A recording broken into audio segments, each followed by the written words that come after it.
You don't need a better snare, you just need a better EQ. And here's where to start. So today I wanted to continue the EQ series and show the exact frequencies I reach for in almost every mix to get a snare that just punches through the mix. And stay until the end because I'll show you how to get my cheat sheet with all these frequencies on them for free. So in the last video, we did the kick. Here is the snare. So I have some saturation on it and stuff, but this is what it sounds like completely raw. I might keep the saturation and compression on, and we're gonna get into some EQ. So we're gonna start with the snare top. The first thing I'm gonna do is go in and clean up any rumble. The low end has some frequencies that you're not gonna need in a snare. So I usually go right around 80 Hertz. If it's a higher tune snare, you can go a little bit higher, but 80 Hertz is a good starting point. After that, listening to it, the snare's pretty dark. So the next frequency I aim for is right around 8K.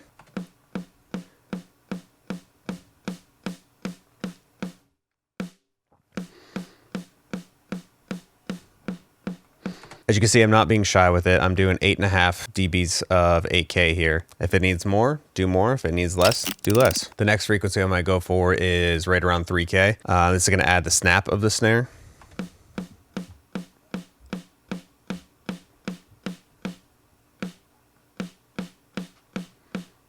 Somewhere right around there, about 4 dB. Now this one is going to be kind of dependent on your snare. If it's a higher tune snare, it's going to be higher. If it's a lower tune, it's going to be lower.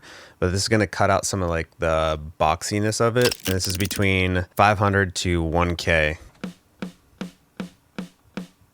I might boost a little bit and then sweep the frequencies to find what I'm looking for.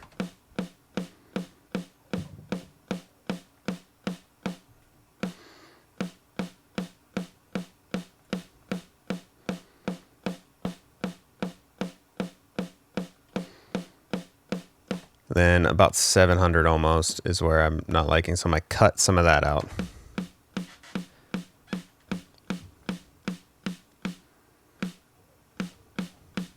You can tell it's cleaning it up a little bit.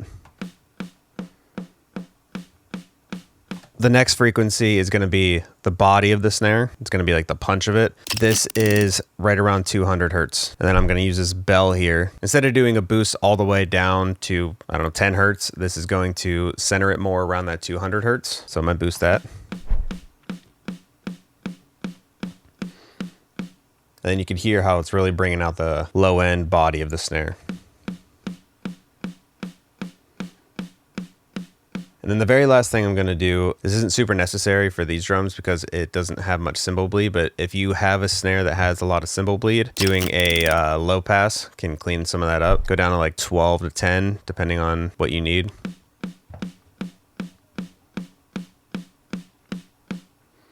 So here's our EQ bypassed.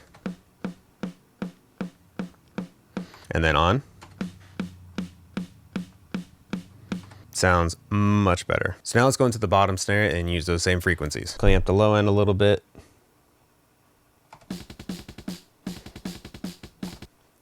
Brighten it up. I don't think it needs as much as the snare top. Yeah, even that's good.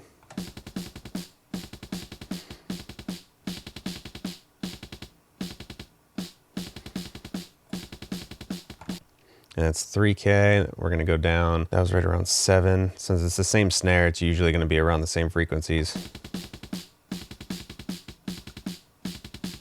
And then 200 for the body.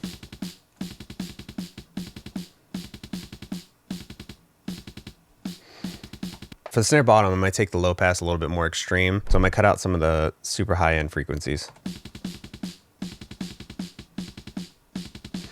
Yeah, something like that. So if I turn the EQ off, and then back on, and then I'm going to blend the snare bottom mic into the snare top. And then here's our final snare. If I turn the EQ off, and that's EQ on. And then here's the drums in full context.